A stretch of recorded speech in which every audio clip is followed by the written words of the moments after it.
fishing here. Today we'll be teaching you how to fly cast. Huge shout out to Temple Fork Outfitters for sponsoring me this rod. It comes with this little case. This is my cheaper rod. This is a great beginner's rod. I will link it in the description. Great company. If you live in the Texas area or the Dallas area, go check out Temple Outfitters. I can't thank them enough. They helped fund Georgia Trout Unlimited. Great staff, great people, and I want to thank them so much for helping me out with this rod. So now onto the rod. It is a 5-weight mid-flux rod.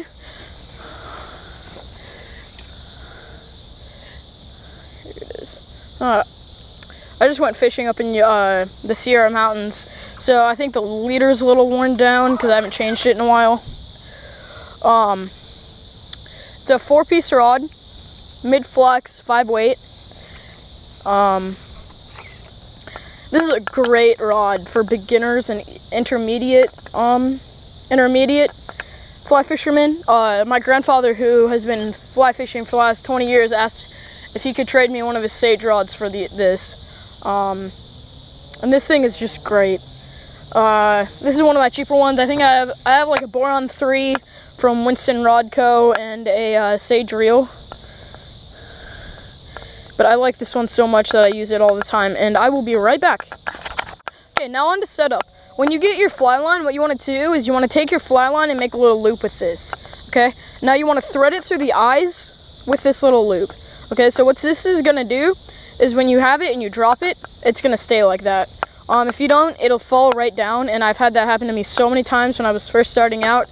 And I went to Georgia Trout Unlimited Trout Camp, and they taught me how to do this, and it is magic. It is so great.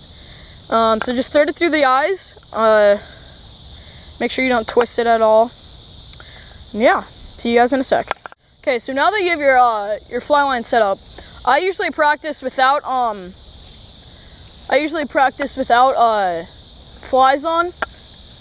It's gonna be a little bit harder for me to speak because I have ADD, so when I try and concentrate on something, it's the only thing I can concentrate on. So okay, so once you have it out, you want to have about this much line out, just to start out with. Now there's 2 ways you can do it. You can pull your line out as you cast. So you're going to come back on your back cast, you're going to pull out line, and then let go, and then on your forwards cast, you're going to take that slack line, and you're going to cast it out like this.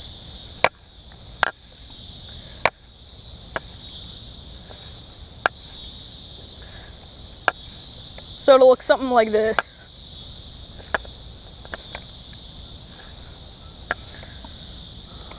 But I found that a little bit harder. See how my line collapsed? That's a little bit harder for me. So what I do is I just strip out some line. And this is fine. You know, you don't have to really worry about it. Sometimes I stand on it, but it's not too big of a problem.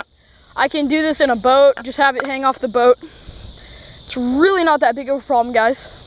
So what you want to do is you want to start with your rod tip down and it in front of you like this, okay? You want to have about, I don't know, about that much, about 4 or 5 yards. Once you have that, I'll be right back. Welcome back, guys. Okay, so now I'm going to show you how you actually cast. Let's angle this down a little bit. That's probably better. You want to get that line out in front of you. Now watch my wrist. My wrist is going to stay on the same plane. It's not going to really bend at all. I'm not going to flick it. I'm going to keep it right on the same plane. Okay? So now that you have your wrist on the same plane, you want to have your rod tip down when you first start, and you want to bring your wrist to your ear and stop at your ear. Okay? So, back a little bit so you can see what my rod will look like. So you only need to stop about here. Okay? So once it stops here, you go forward and you stop right here. So you're only moving it. If you're looking on a clock, you want to go from 10 to 2, from 10 to 2, from 10 to 2, from 10 to 2. I know there's people out there. That was weird. They were making weird noises. So what you're gonna do is you're gonna keep it down. Your rod tip is gonna be down. Otherwise, if you start here, that's already half of your cast gone. So if you start down here, you wanna come back, hard stop. Once it's straightened out, hard forward. So you wanna watch your line, and so that when it's straightened out, you wanna go forward. And when that's straightened out, you wanna go back. And a trick my grandpa taught me when I was learning how to fly fish is, it's like, let's say you had a paintbrush, right? If you have that paintbrush, you want to get that paint on the walls in front of you and behind you. You don't want any of the paint coming back and hitting you when you're coming back or coming forward. So it's a hard forward stop, hard back stop, all on the same level. And that's about it. Now, when you're first starting out, you're gonna feel it in your line when you have too much line out when you're casting. You're gonna feel it. Okay, it's gonna be hard for you to cast. So every fly fisherman knows his own limits while casting, and if you try to go past that, it's gonna collapse. And what I mean by collapse is it's gonna make just a pile. So it's gonna do like something like this. And you're gonna see it, and it's gonna make like a pile. And it's just gonna collapse like this. So you don't want your line to collapse. You're gonna get more distance actually. You do what's called shooting the line. So what you wanna do is when you come to your back cast, hold that line real tight. Every time you go to your forward cast, release. Hold tight, release. Hold tight, release. Hold tight, release, okay? And then when you're right about to do what's called shooting your line means you come back and you can feel it starting to collapse, so you just completely let go and let your line take it out. Okay? So once you shoot your line, see, that's a collapse. That's what it's going to look like when it's collapsed. So this is what a shooting your line is going to look like. You're going to come back, hard forward, hard back, hard forward. All right, now I'm going to shoot my line, rod tip down, and I'm just going to let go. And that's going to shoot my line out as far as it's going to go for the power that I did with the cast. That's really important not to try and overpower it and go to a point where you can't control it anymore.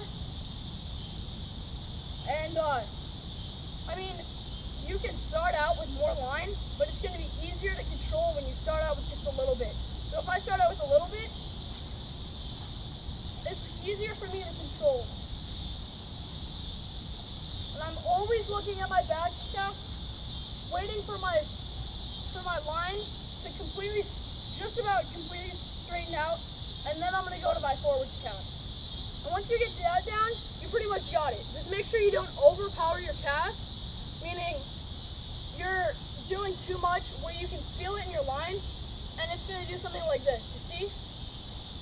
And then it's just going to come out and it's going to collapse like this. And you're going to be like, well, why didn't it get very far? It's going to look something like this. Like this right here. It's going to collapse. So you don't want it to collapse. So make sure you shoot your line, alright? Hope you guys enjoyed this episode of Youth Fishing. Check back in for me fly fishing. I'll teach you how to tie your flies, how to find trout, how to bass fish on a fly. I'll teach you how to use a bait caster. And so leave in the comments below which one you want to see first, and I will make sure to do that video first. Hope you guys enjoyed. Like, comment, and subscribe.